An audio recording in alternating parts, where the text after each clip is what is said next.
नमस्कार, EDUSAT lecture में आप सबका स्वागत है। मित्रों, हम लोग बहुत महत्वपूर्ण विषय पर चर्चा कर रहे हैं। 1857 की क्रांति को उपन्यास में किस तरह से जगह मिला है, किस तरह से चित्रित किया गया है, उसको हम लोग समझने की कोशिश कर रहे हैं। कल हम लोगों ने गद्दर उपन्यास में किस तरह से 1857 क्रांति को पेश किया गया है उसको हम लोग देखने की कोशिश की। आज उसके बाद के उपन्यास जो है उस पर कैसे चित्रण किया गया है इसको समझने की कोशिश करेंगे। उपन्यासकार या साहित्यकार के नज़रिए से किस तरह से उस चिंतन को हम लोग जो उनका चिंतन है या उनका जो अपना इमेजिनेशन रहा है समाज के बदलाव में, खास करके हम लोग कहते हैं कि उपन्यास समाज का एक आईना है, जो बदलाव हो रहे हैं उस सामने परिलक्षित होता है। तो उस चीज़ों को उनके नज़रिए से उनका जो क्या इंटरप्रिटेशन रहा है उस पर हम लोग चर्चा करने जा रहे हैं। और चर्चा के लिए स्टूडियो में हैं डॉक्टर प्रेम सिंह। आप दिल्ली विश्वविद्यालय में हिंदी पढ़ाते हैं और भारतीय उच्च अध्ययन संस्थान शिमला के पूर्व फेलो हैं।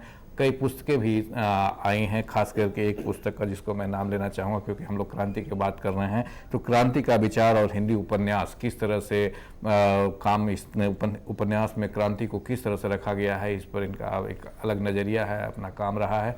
और साथ ही कई साहित्यकार हैं, उन पर भी इन्होंने साहित्य का सृजन किया है, जिसमें एक महत्वपूर्ण है आगे चिंतन और साहित्य, और दूसरी पुस्तक जो है निर्मल वर्मा सृजन एवं चिंतन। तो निश्चित तौर पर साहित्यकारों को जो देखने का नज़रिया है उस पर इनके अपने पकड़ है। तो आज हम लोग जानने की कोशिश करेंगे कि 1857 की क्रांति को किस तरह से उपन्यास में पेश किया गया है। इस उम्मीद के साथ डॉक्टर सिंह को आमंत्रित करते हैं कि वे अब अपना व्याख्यान शुरू करें। Welcome sir. जी शुक्रिया। कल हम लोगों ने 1930 में प्रकाशित गदर उपन्यास पर चर्चा की थी, जो 1857 की घटना के 73 साल बाद लिखा गया था। इस उपन्यास के 16 वर्ष बाद 1946 में वृंदावनलाल वर्मा का मशहूर उपन्यास झांसी की रानी लक्ष्मीबाई आता है। ये बहुत ही पठनीय और लोकप्रिय उपन्यास है और 1857 की क्रांति को लेकर के जो उपन्यास लिखे गए हैं उनमें कह सकते हैं कि अभी तक का सबसे अच्छा उपन्यास भी ये माना जाता है। वृंदावनलाल वर्मा जी झांसी के रहने वाले थे और उन्होंने बचपन से ही रानी लक्ष्मीबाई के बारे में लोक साहित्य में, लोक किंवदंतियों में, उनके चरित्र के बारे में, संघर्ष के बारे में, बलिदान के बारे में सुना था। और एक पुस्तक आई थी पारसनीस की, रानी लक्ष्मीबाई का जीवन चरित्र। तो उसमें कुछ इस तरह से लिखा गया था कि रानी का जो संघर्ष था या बलिदान था वह अपनी रियासत बचाने के लिए था और अंग्रेज़ों के साथ उनकी एक अंदर से बातचीत थी। जब वह नहीं हो पाया तो उन्होंने विद्रोह में हिस्सा लिया। तो भूमिका में वर्मा जी लिखते हैं कि इस पुस्तक के पढ़ने से उन्हें बहुत क्षोभ हुआ और उस पुस्तक के की जो धारणा रानी लक्ष्मीबाई के बारे में बनती है तो उसे वो सही नहीं मानते हैं और एक तरह से उस पुस्तक का प्रत्युत्तर देने के लिए उन्होंने झांसी की रानी लक्ष्मीबाई ये उपन्यास लिखा था। इसमें बचपन से और रानी के शहीद होने तक की पूरी घटनाओं का बहुत सजीव चित्रण किया गया है। लेखक ये मान के चलता है कि 1857 का विद्रोह बहुत अच्छी तरह से योजना बना करके किया गया था और उसका लक्ष्य स्वराज की प्राप्ति था। और इस उपन्यास में तात्या टोपे को प्रमुख सूत्रधार के रूप में लेखक ने चित्रित किया है जो योजना बनाई गई थी। और सबसे महत्वपूर्ण बात इस उपन्यास के बारे में ये मानी जाती है कि सामान्य जनता ने जो हिस्सेदारी करी इस संघर्ष में उसमें भी मुख्यतः स्त्रियों ने जो पिछड़ी जातियों से, दलित जातियों से आती थीं और बाकी लोग भी, उनका इस उपन्यास में चित्रण हुआ है। उन्हें महारानी रानी लक्ष्मीबाई के सहायकों के तौर पर चित्रित किया गया है और पूरे झांसी के संघर्ष को और 1857 के संघर्ष को एक जन क्रांति के रूप में चित्रित करने का प्रयास वर्मा जी ने इसमें किया है। हम लोग जानते हैं कि रानी की एक सहायिका झलकारी बाई थी जो पिछड़े समाज से आती थी, कोरी जाति से, और झांसी के पास में ही 4-5 मील पे उनका गांव था। वे भी रानी के साथ युद्ध में शामिल थीं और हम बाद में देखेंगे कि झलकारी बाई को आधार बना करके मोहनदास नेमिशराय ने पिछले दिनों एक उपन्यास भी लिखा है। इस उपन्यास का जो घटना केंद्र है, जैसे गदर का घटना केंद्र मैंने बताया था कानपुर था, इसका झांसी है। और जब ग्वालियर पर अधिकार करते हैं विद्रोही, तो ग्वालियर का भी इसमें चित्रण देखने को मिलता है।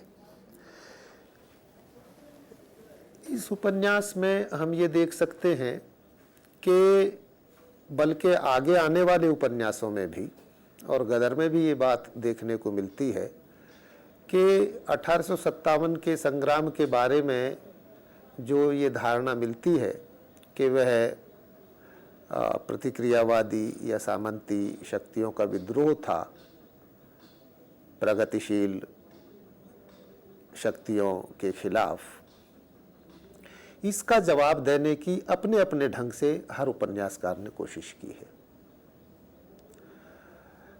इस तरह की धारणा भी जो 1857 के विद्रोह को गदर कहा गया या उसका जो इतिहास ब्रिटिशर्स ने लिखा है, उसमें ये भी दिखाने की कोशिश की है, या जो मैंने कल जिक्र किया था, जो सारे उपन्यास, करीब 70 उपन्यास इंग्लैंड में लिखे गए, कि जैसे ये सभ्य और असभ्यों के बीच का संघर्ष था। तो सारे ही उपन्यासकारों ने इन सवालों का जवाब अपनी कृतियों से देने की कोशिश की है। वर्मा जी ने इस मामले में ये स्पष्ट रुख प्रस्तुत किया है अपने उपन्यास में कि जो असभ्यता का पक्ष था वह अंग्रेजों की तरफ से था और भारतीयों की तरफ से यह स्वतंत्रता, स्वराज और अपनी सभ्यता की रक्षा का आंदोलन, संघर्ष था। बल्कि इस उपन्यास में हम लोग देखते हैं कि लेखक ने उपन्यास के अंत में जब झांसी की पराजय होती है और अंग्रेजों का उस पर कब्जा हो जाता है, तो रानी के महल के सामने एक बहुत बड़ा पुस्तकालय था जिसमें आग लगा दी जाती है। लेखक ने ये लिखा है, थोड़ी ही देर में कलाओं का वह भंडार अग्नि की गगनभेदी लौ फेंकने लगा।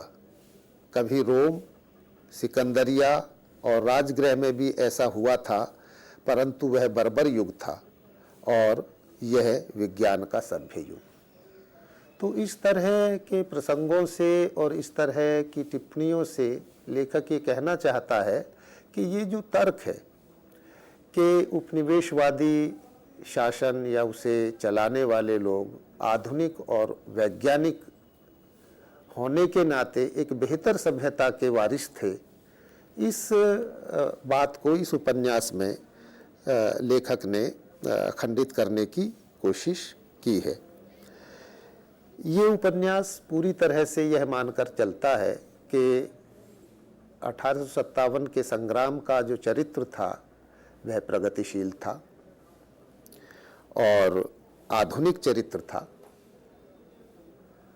और इस उपन्यास में 1857 के विद्रोह की जो चेतना थी, जो भावना थी उसके पीछे, जो एक मौलिक उत्साह था, उसे ये उपन्यास इस विषय पर लिखे गए अभी तक के सारे उपन्यासों से ज़्यादा प्रभावशाली ढंग से हम लोगों के सामने चित्रित करता है।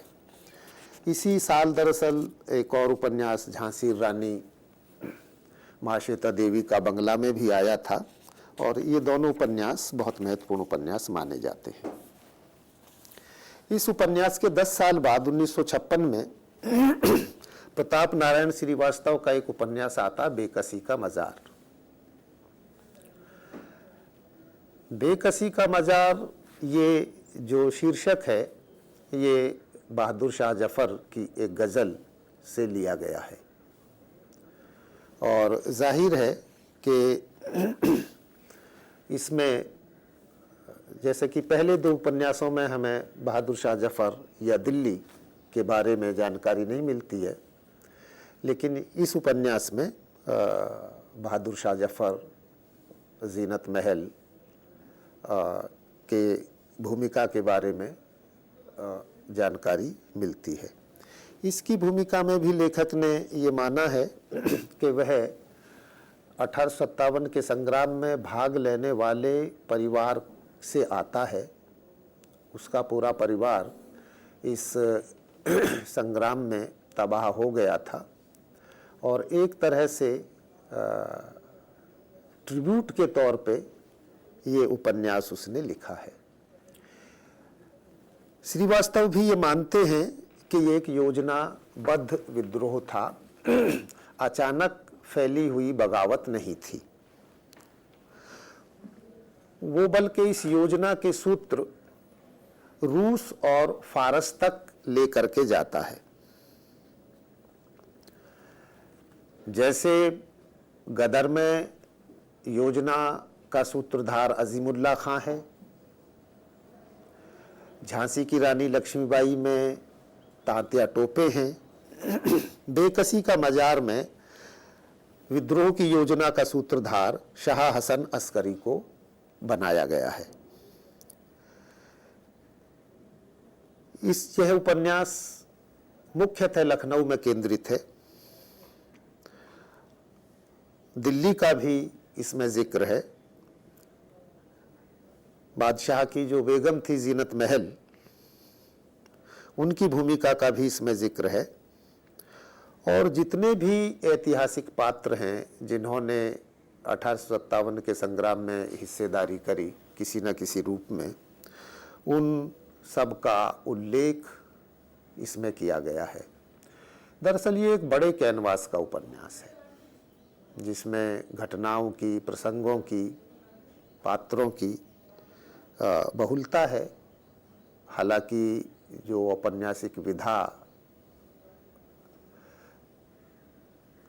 और उसके लिए जिस कलात्मक प्रतिभा की दरकार होती है, उस लिहाज से इस उपन्यास की बहुत लिटरेरी मेरिट नहीं बन पाई है, लेकिन विद्रोह के बारे में जो लेखक का नज़रिया है वो बहुत स्पष्ट रूप से हम लोगों के सामने आता है, और वो ये मानता है कि ये पूरी तरह से एक प्रगतिशील विद्रोह था, आधुनिक सोच से पैदा हुआ विद्रोह था।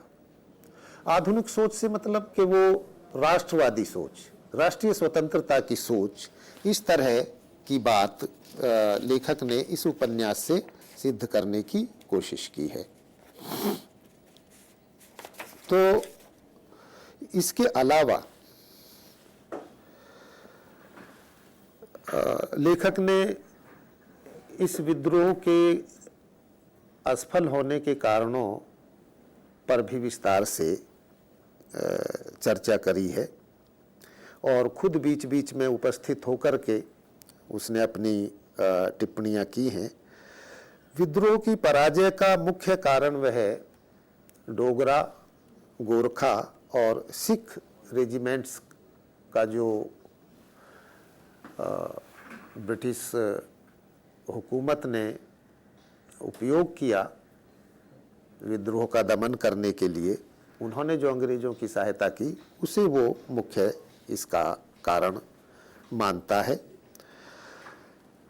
एक और अतिरिक्त आयाम इस उपन्यास में हमें देखने को मिलता है, जो पहले के दो उपन्यासों में उस तरह से नहीं आया है,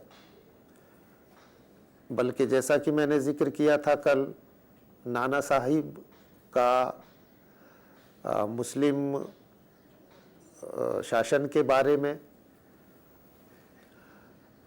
जो विचार है वह बहुत नकारात्मक है, और वे ऐसा कहते हैं उपन्यास में कि बड़ी मुश्किल से जो अत्याचारी मुस्लिम शासन है उससे मुक्ति मिली है।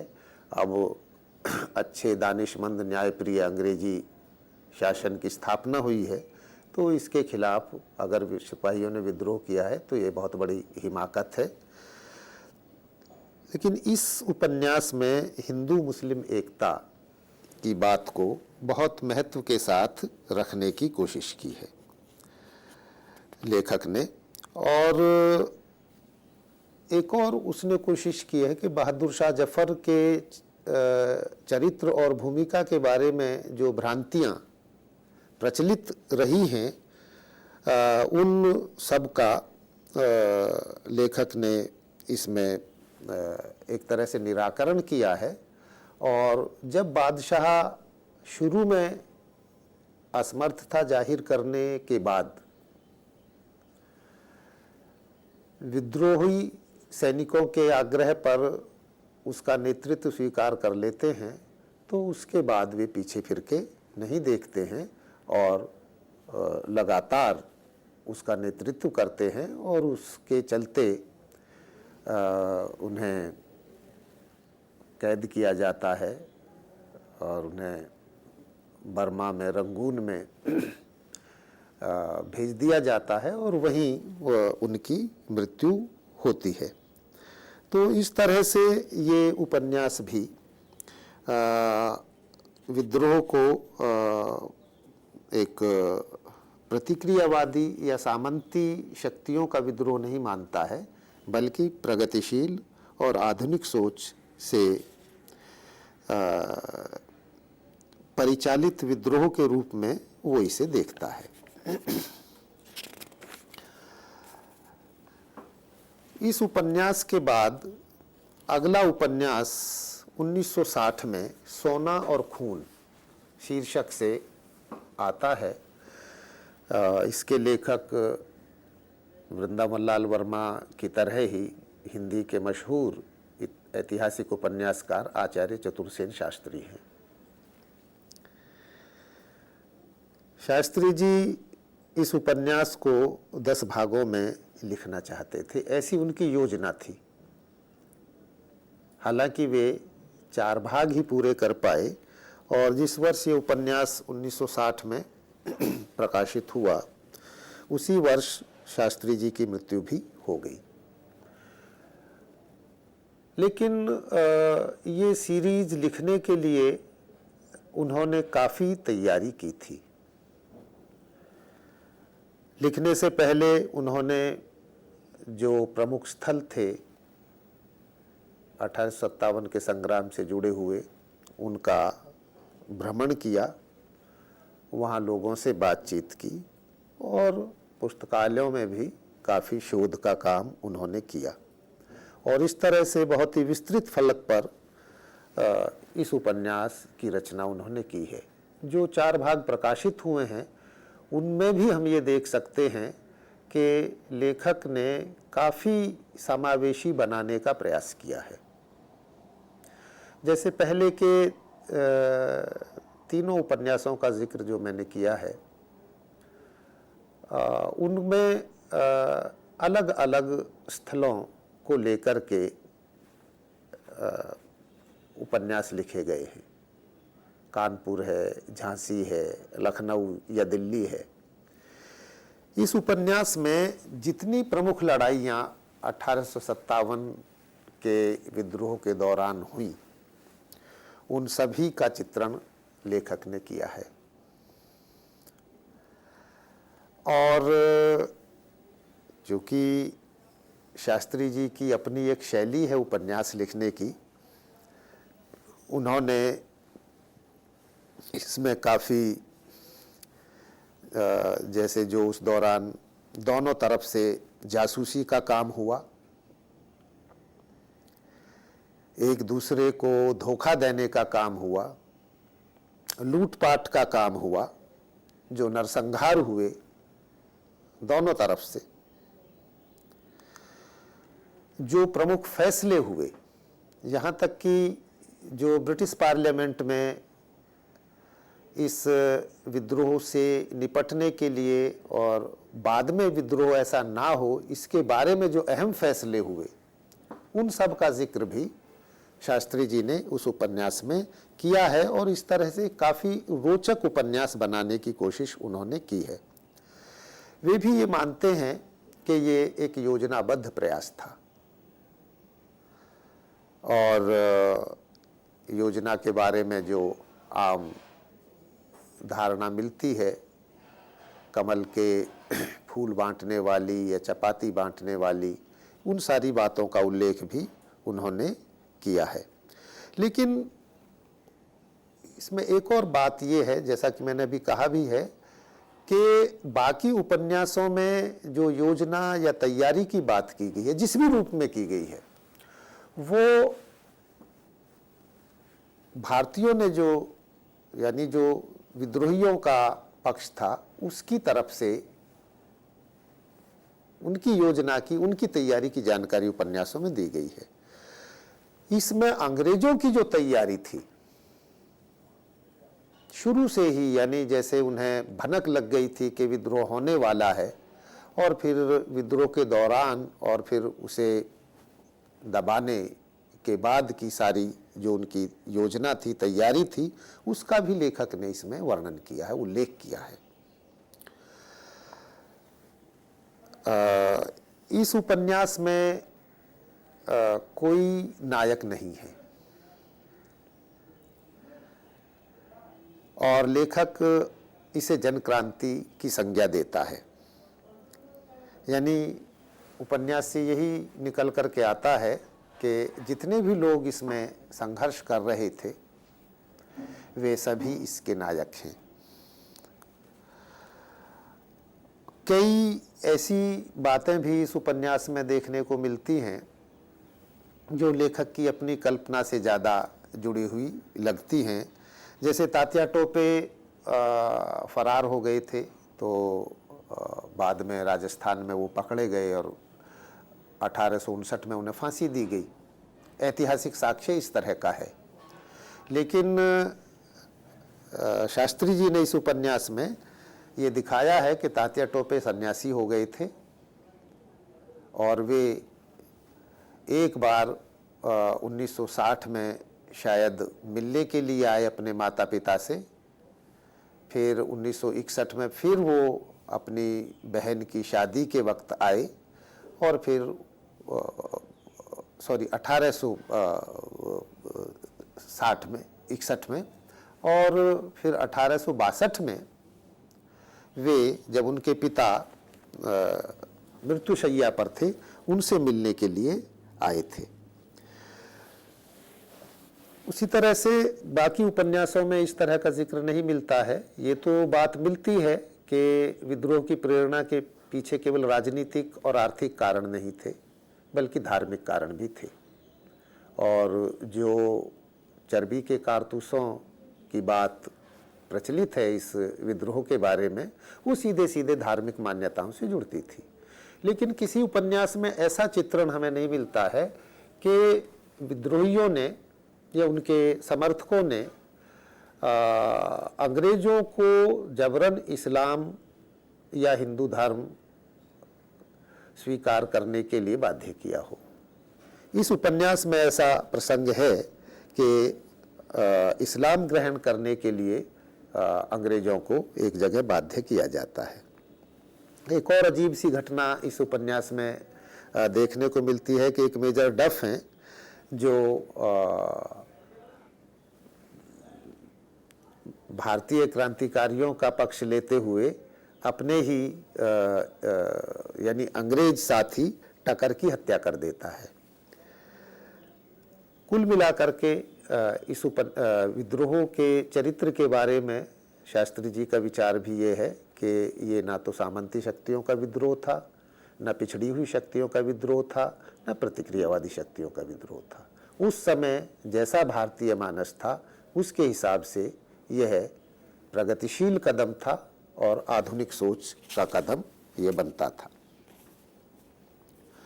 इस उपन्यास के 6 साल बाद एक और उपन्यास आता है, हालांकि इसकी बहुत चर्चा होती नहीं है और मुझे भी ये उपन्यास जब मैं काम कर रहा था तो मेरे शोधार्थी हैं विभाग में, अब तो वो शिक्षक हैं, डॉक्टर निरंजन महतो, तो उन्होंने जामिया मिलिया विश्वविद्यालय की लाइब्रेरी से ला करके ये उपन्यास मुझे दिया था। इसका शीर्षक है क्रांति के कंगन। इसके लेखक अमर बहादुर सिंह अमरेश हैं, जिन्होंने भूमिका लिखी है इस उपन्यास की और उसमें ये बताया है कि वे 1857 पर और भी 2 पुस्तकें इस उपन्यास को लिखने से पहले लिख चुके हैं। एक पुस्तक का नाम उन्होंने राणा बेनी माधव और दूसरी पुस्तक का नाम कछार के कांटे बताया है। ये दोनों ही पुस्तकें मुझे उपलब्ध नहीं हो पाई हैं, लेकिन क्रांति के कंगन साहित्यिकता की दृष्टि से भले ही कमजोर उपन्यास हो, लेकिन 1857 के संघर्ष के नजरिए से ये काफी महत्वपूर्ण उपन्यास है। इसमें पहली बार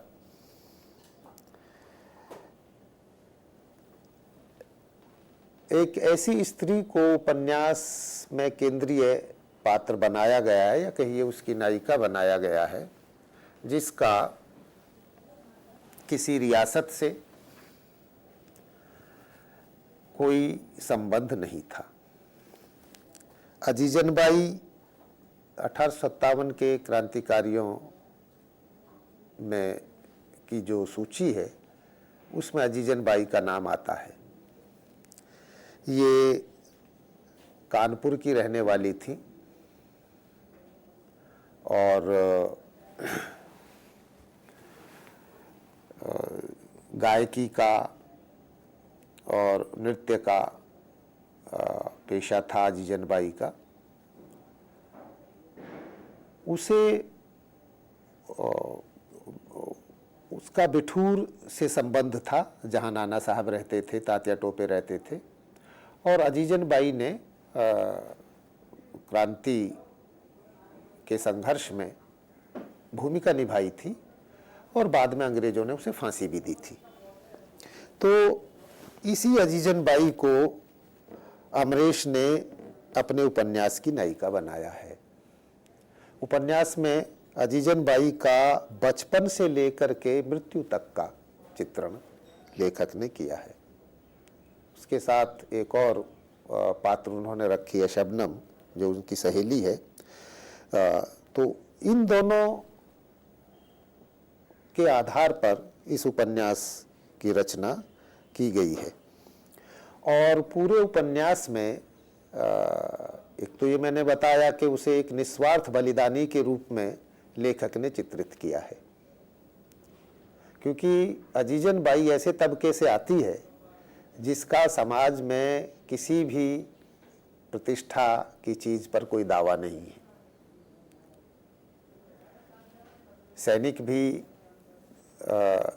देश की या राष्ट्र की स्वतंत्रता के लिए लड़ रहे थे, या जो राजे रजवाड़े इसमें शामिल हुए उनका भी अपना एक स्वार्थ हो सकता है, लेकिन अजीजन बाई का कोई स्वार्थ नहीं था और उसके बावजूद उसने इस संघर्ष में बहुत महत्वपूर्ण भूमिका निभाई थी।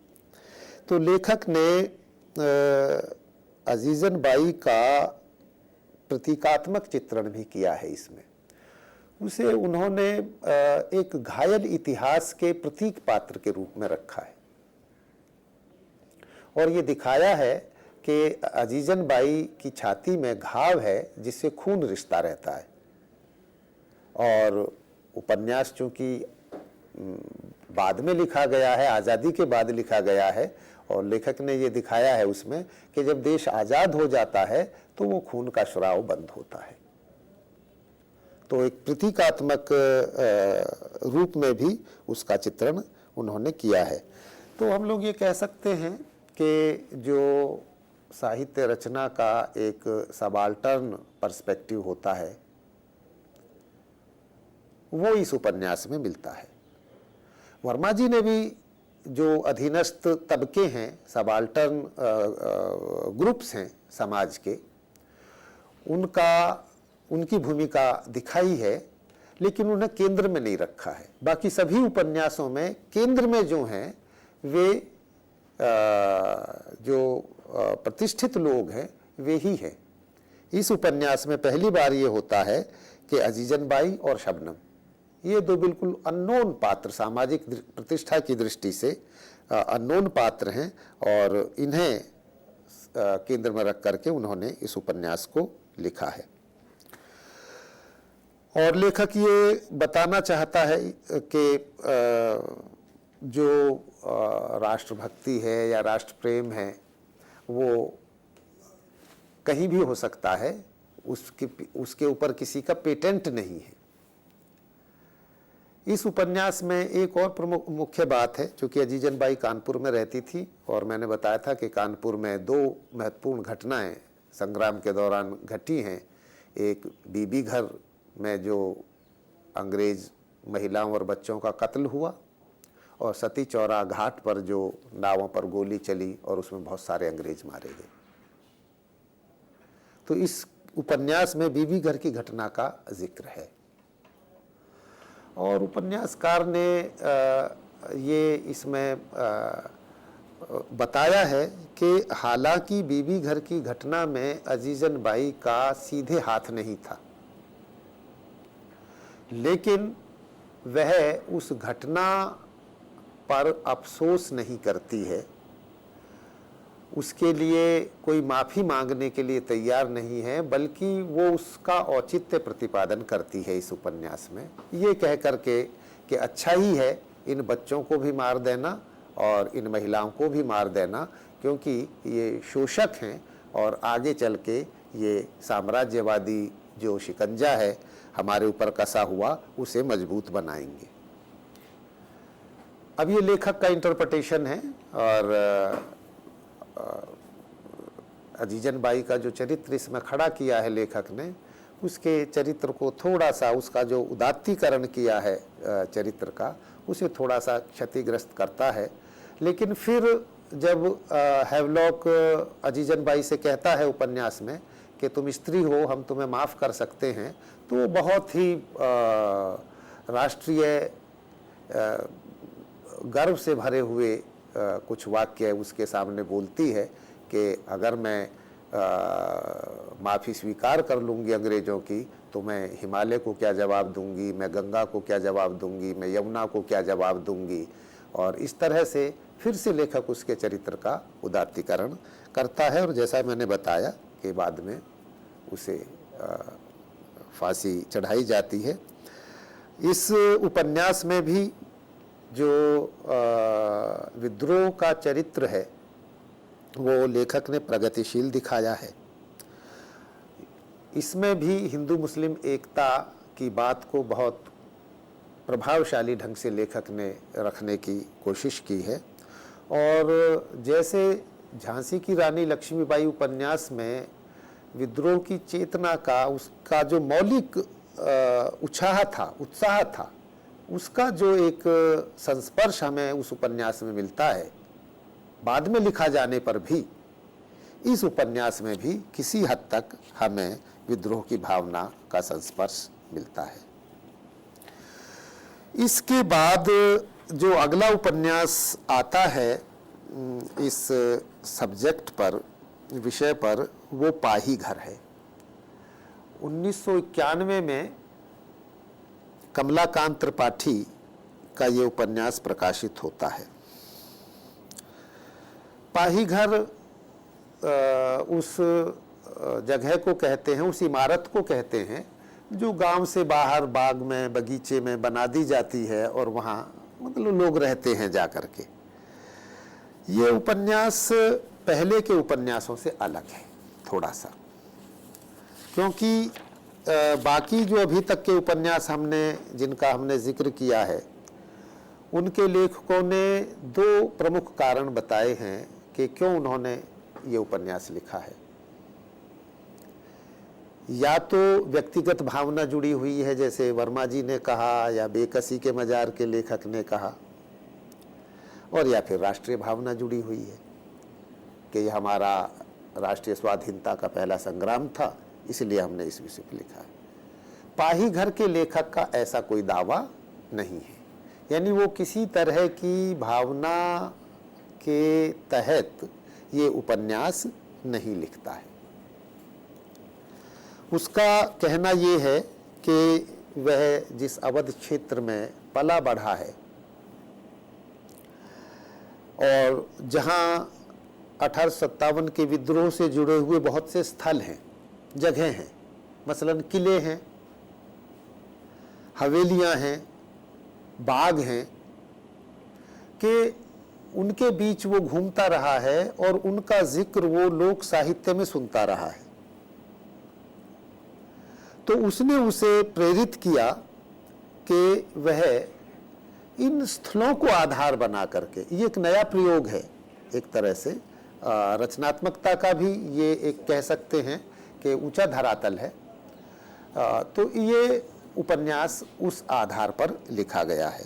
लेखक ने इसमें शोध और आंचलिकता, उस अंचल विशेष की सारी सांस्कृतिक, सामाजिक, भौगोलिक विशेषताओं का चित्रण, और उसने अपना जो शोध किया इन स्थलों के बारे में, उसका बहुत अच्छा कॉम्बिनेशन, बहुत अच्छा मिश्रण इस उपन्यास में मिलता है। और जिसे हम साहित्यिक गुणवत्ता कहते हैं, लिटरेरी मेरिट कहते हैं, उस हिसाब से ये उपन्यास अभी तक के लिखे गए सारे उपन्यासों में बेहतर उपन्यास माना जा सकता है। लेकिन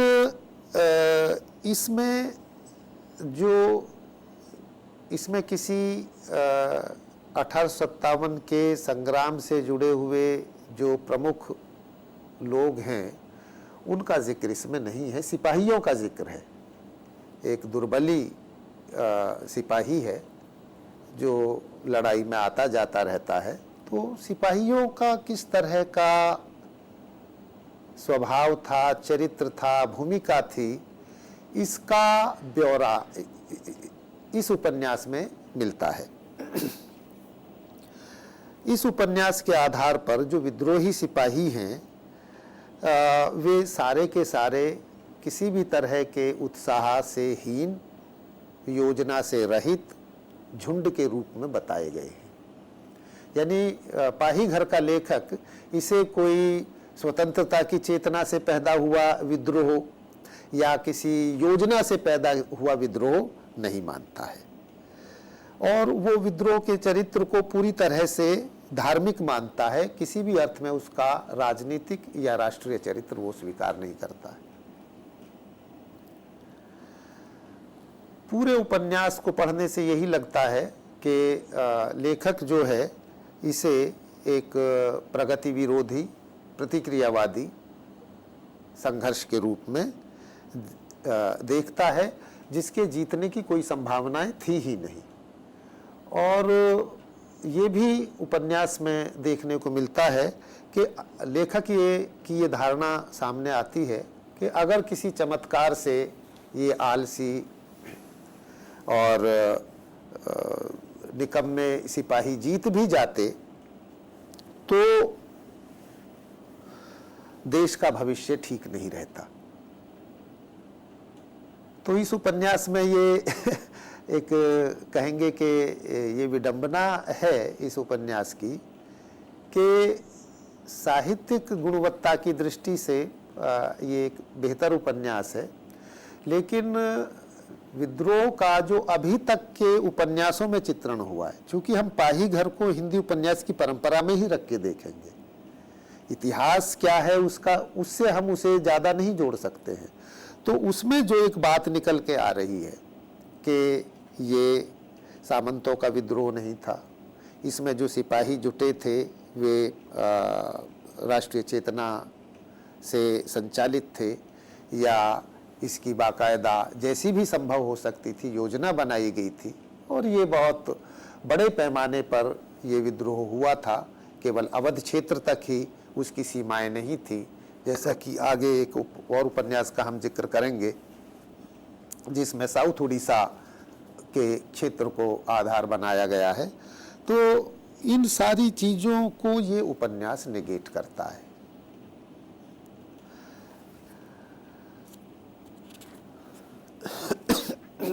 इसके बाद भाई घर के बाद एक उपन्यास रमैनी शीर्षक से आता है 1998 में।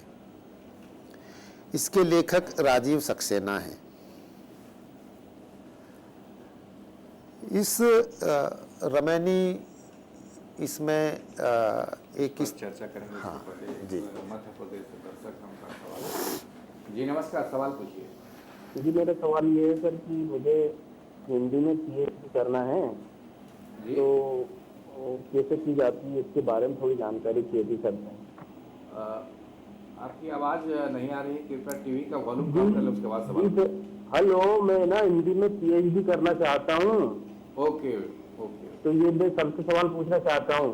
अच्छा, ये हिंदी में पीएचडी करना चाहते हैं, तो उसके लिए तो करियर काउंसलिंग वाला जब हम लोग कोर्स हाँ, लेकिन इस विषय पे अगर आप पीएचडी करना चाहें तो इसमें स्कोप है, क्योंकि अभी अलग से कोई ज़्यादा काम इस पे नहीं हुए हैं।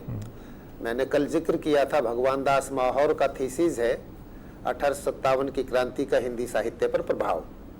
तो उसने सारी विधाएं ली हैं, लेकिन उपन्यासों को लेकर के और किसी भी एंगल से, किसी भी दृष्टिकोण से इसका अध्ययन किया जा सकता है। साहित्यिक राजनीतिक दृष्टिकोण से किया जा सकता है, ऐतिहासिक दृष्टिकोण से किया जा सकता है, सामाजिक दृष्टिकोण से किया जा सकता है। तो इसमें शोध की संभावनाएं काफी हैं। अगला उपन्यास जो रमैनी है, ये एक स्त्री पात्र है इस उपन्यास में। रमैनी कहते हैं जो रामचरितमानस का पाठ करते हैं, तो उसी के आधार पर उसका नाम रमैनी रखा हुआ है। राजीव सक्सेना ने एक भूमिका लिखी है इस उपन्यास की, और ये बताया है कि उन्हें यह उपन्यास लिखने की प्रेरणा बाबरी मस्जिद को लेकर के जो विवाद था और जिसका दिसंबर 1992 में ध्वंस हुआ, तो बोले कि उससे उन्हें इसकी प्रेरणा मिली है। और वे ये मानते हैं कि ये जो विवाद है बाबरी मस्जिद और हनुमानगढ़ी, इन दो विवादों का जिक्र उन्होंने किया है कि ये इस हद तक इसलिए पहुँचे कि अंग्रेजों द्वारा यह विवाद जानबूझ करके पैदा किया गया था। तो इसकी पृष्ठभूमि में वो जाते हैं और हनुमानगढ़ी के विवाद की एक घटना को लेते हैं जो विद्रोह से 1 साल पहले की है, और वहां से शुरू करते हुए वे ये दिखाते हैं कि अंग्रेजों के आने से पहले यहाँ हिंदू और मुसलमान यानी समाज के स्तर पर जो राजनीतिक सत्ता संघर्ष है वो तो एक अलग चीज है, लेकिन समाज के स्तर पर उनमें पर्याप्त एका था। और जो सत्ता संघर्ष के चलते ध्वंस हुए, चाहे वो मंदिरों का हुआ या दूसरे पक्ष की तरफ से किसी मस्जिद का नुकसान हुआ, बल्कि इससे अलग जो भारतीय समाज में हिंदू और मुस्लिम एकता थी वो बरकरार थी, ऐसा वो इस उपन्यास में कहना चाहता है। और ये जो मिला जुला प्रयास हुआ 1857 का संग्राम हिंदू मुस्लिम एकजुटता के लिए भी याद किया जाता है, क्योंकि अंग्रेजों ने इस आंदोलन के इस संग्राम के बाद वो जिसे वो डिवाइड एंड रूल वाली पॉलिसी कहते हैं, उसे और तेजी से लागू करना शुरू किया था। और बल्कि वे मुस्लिम्स को ज़्यादा जिम्मेदार मानते थे इसके लिए, और उन्हें एक हद तक पनिश करने की भी उन्होंने कोशिश करी थी। तो ये एक अलग ढंग का उपन्यास है जो ये मानता है कि 1857 हम लोगों ने, यानी भारत के लोगों ने एक साथ मिलकर के लड़ा। उसमें कम्युनल डिवाइड नहीं था, सांप्रदायिक विभाजन उसमें नहीं था। और बाद में ये सांप्रदायिक विभाजन इस हद तक पहुंचा कि बाबरी मस्जिद का ध्वंस हुआ, उसके पहले फिर देश का ही विभाजन हो गया। तो इस सांप्रदायिकता की समस्या के आसपास इस उपन्यास के कथानक को लेखक ने बुनने की कोशिश करी है। इसमें डायरेक्ट 1857 के बहुत हवाले उस तरह से नहीं हैं। जो रमेनी है, जो मुख्य पात्र है, वो ब्रजराज सिंह हैं, एक रियासत है छोटी सी, वो उनके हस्बैंड हैं। बाद में वो हनुमानगढ़ी के जो पुरोहित हैं, उनका कुछ नाम है, रमेनी उनके साथ चली जाती है। वो फिर लखनऊ आ जाता है, वो फिर पुरोहित जा कर के जो विद्रोहियों की सेना है उसमें भर्ती हो जाता है। तो इस तरह से इनडायरेक्ट जो हवाले हैं वो इसके बारे में उन्होंने दिए हैं। लेकिन इस उपन्यास में जो पाही घर में भी देखने को मिलता है कि अवध क्षेत्र का जो सांस्कृतिक धार्मिक परिदृश्य है वो बहुत अच्छी तरह से चित्रित हुआ है। लेखक वहाँ का रहने वाला भी है और वो अच्छी तरह से चित्रित हुआ है। हिंदू मुस्लिम एकता की बात को लेकर के तो ये लिखा ही गया है, लेकिन लेखक ने विद्रोह के चरित्र के, भाई वो प्रतिक्रियावादी था या प्रगतिशील था, या उसकी भावना को लेकर के, चेतना को लेकर के अपनी तरफ से कोई टिप्पणी उन्होंने की नहीं है। इसमें बहुत छोटा सा उपन्यास है, ज़्यादा बड़ा उपन्यास है भी नहीं। एक तरह से 1857 को आधार बना करके उन्होंने ये कहने की कोशिश की है कि हमें जो उपनिवेशवादी या साम्राज्यवादी शासकों का एक तरह से ये दिया हुआ है सांप्रदायिकता का जो की जो समस्या है, अगर हम उसे समझ लेते हैं 1857 के चरित्र को, तो हम इससे बाहर आ सकते हैं। ऐसा कुछ सजेशन इस उपन्यास में आता है। पीछे जब 1857 के 150 साल हुए, 150वीं वर्षगांठ हुई, तो सरकार ने बहुत बड़े पैमाने पर आयोजन किए और उसमें काफ़ी सारे संगोष्ठियां भी हुई, यात्राएं भी हुई और कुछ रचनाएं भी प्रकाश में आई उसके परिणाम स्वरूप। जैसा कि मैंने जिक्र किया था कल कि जब 100 साल हुए थे 1957 में, तो भारत सरकार ने सुरेंद्रनाथ सेन से एक इतिहास लिखवाया। रामविलास शर्मा जी ने अपनी तरफ से 1857 की राज्य क्रांति करके पुस्तक लिखी, और भी बहुत सारी चीजें उस दौरान हुई थी। पंजाब से दर्शक हम उनका सवाल लेते हैं। जी नमस्कार, सवाल पूछिए। हाँ जी, हेलो जी, सवाल पूछिए। सवाल मेरा ये ਸੀ 1857 ਦਾ ਜੋ ਹੋਇਆ ਨਾ ਜੀ ਕੰਮ, ਇਹਦੇ ਵਿੱਚ ਨਾਮਧਾਰੀਆਂ ਬਾਰੇ ਵੀ ਦੱਸੋ ਜੀ ਕੁਝ। फिर से सवाल पूछिए। हेलो जी, सवाल पूछिए। 1857 ਦੇ ਵਿੱਚ ਨਾਮਧਾਰੀਆਂ ਦਾ ਬਹੁਤ ਯੋਗਦਾਨ ਹੈ ਜੀ ਦੇਸ਼ ਆਜ਼ਾਦ ਕਰਾਉਣ ਵਿੱਚ, ਇਹਦੇ ਬਾਰੇ ਵੀ ਦੱਸੋ ਜੀ ਕੁਝ। क्या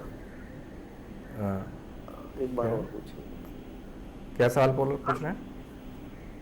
हेलो जी, सवाल पूछिए। मैं कहा जी 1857 ਦੇ ਗਦਰ ਵਿੱਚ ਨਾਮਧਾਰੀਆਂ ਦਾ ਯੋਗਦਾਨ ਬਹੁਤ ਹੈ ਜੀ ਅੰਗਰੇਜ਼ਾਂ ਨੂੰ ਭਜਾਉਣ ਵਿੱਚ, ਦੇਸ਼ ਆਜ਼ਾਦ ਕਰਾਉਣ ਵਿੱਚ, ਇਹਦੇ ਬਾਰੇ ਦੱਸੋ ਜੀ ਕੁਝ। आप हिंदी में अगर प्रश्न पूछेंगे तो हो सकता है हम लोग समझ पाए, क्योंकि पंजाबी हम लोग पंजाबी में सवाल पूछ रहे हैं, इसलिए हम अभी हिंदी में बोल रहा हूँ मैं। जी जी, सवाल पूछिए। जो 1857 का गदर हुआ था, हाँ हाँ, उसमें नामधारी सिख नामधारी सतगुरु राम सिंह जी का बहुत योगदान है, उस बारे बताओ कुछ। ओके, सिख नामधारी संप्रदाय जो होते हैं उनका एक काफी योगदान था।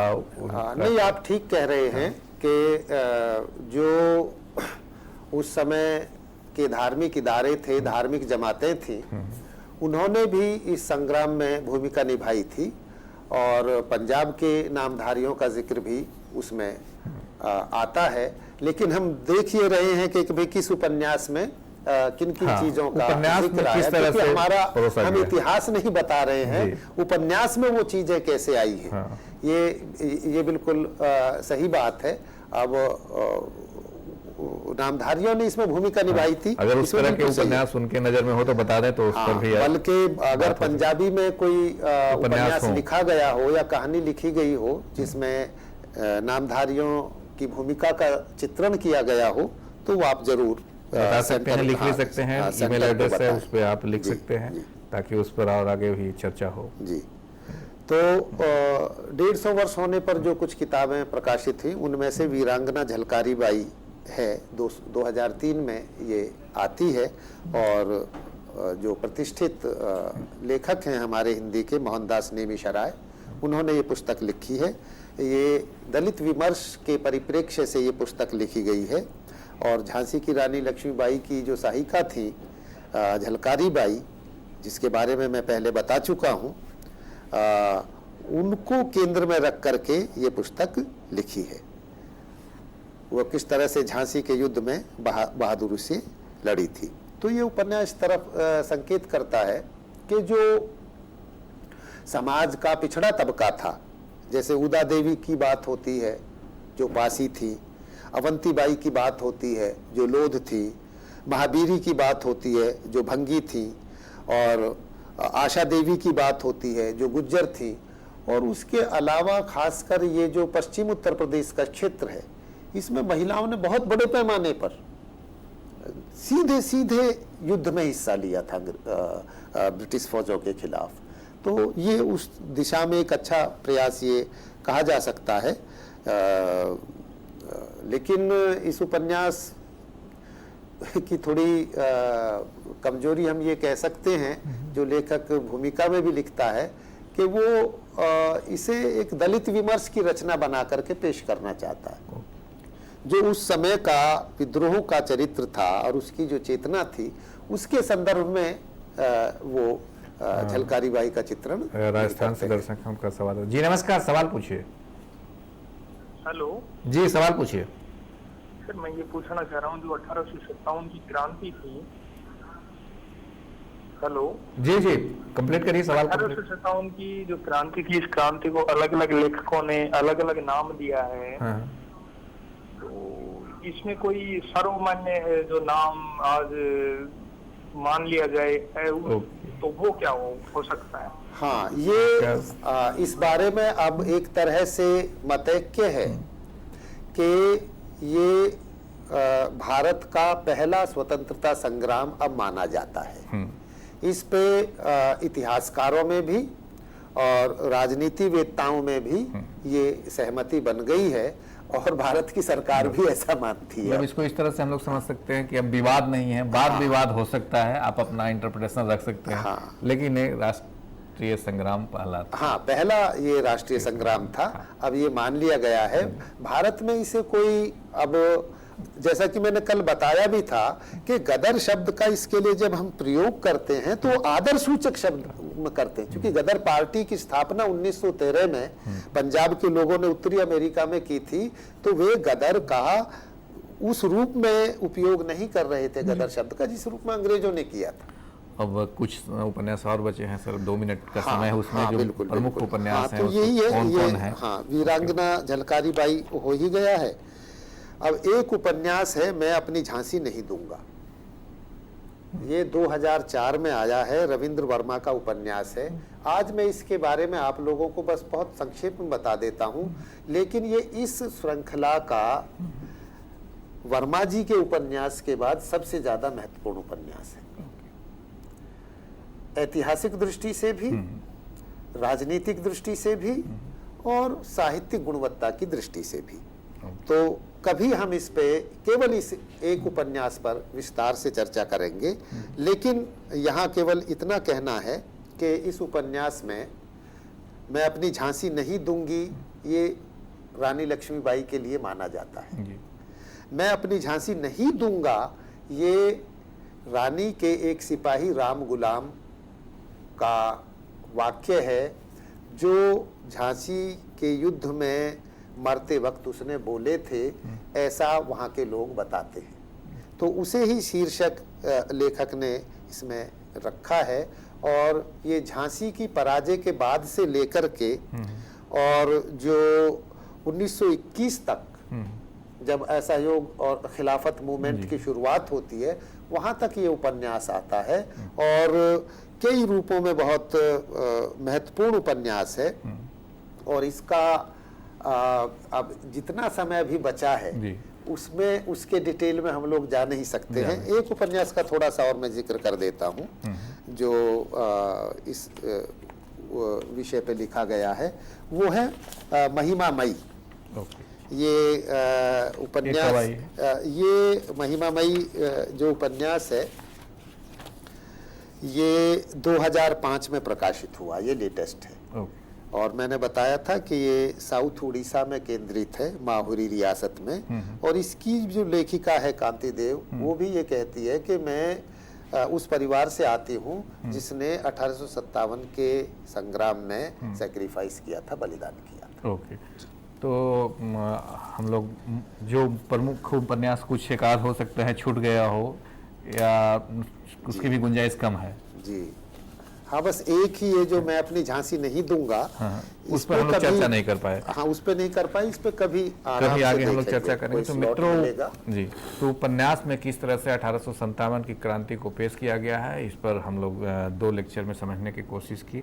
इसका ऐतिहासिक विवरण कुछ और हो सकता है, और जिस तरह से लोक साहित्य में भी कल डॉक्टर प्रेम सिंह बता रहे थे काफ़ी चर्चा हुई है। तो अगर आपको यह निर्धारित करना होगा कि आप किस नज़रिए से 1857 की क्रांति को देखना चाहते हैं और उसके अनुसार अपनी साहित्य या अगर ऐतिहासिक दृष्टिकोण से देखना चाहते हैं तो ऐतिहासिक जो पुस्तकें लिखी गई हैं उसको पढ़ें। अगर उपन्यास के नज़रिए से देखना चाहते हैं तो जो मुख्य उपन्यास या सभी उपन्यास को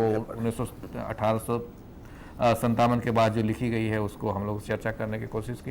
तो इसको देख सकें। अगर लोक साहित्य के नज़रिए से देखना चाहते हैं तो लोक साहित्य पढ़ें, तो आपको एक पूरा उसका होलिस्टिक जो विवरण है वो आपको सामने आएगा। तो इस उम्मीद के साथ आज के व्याख्यान को यही विराम देते हैं। आप सबको धन्यवाद, और आपकी ओर से डॉक्टर प्रेम सिंह को भी बहुत बहुत धन्यवाद। Thank you very much.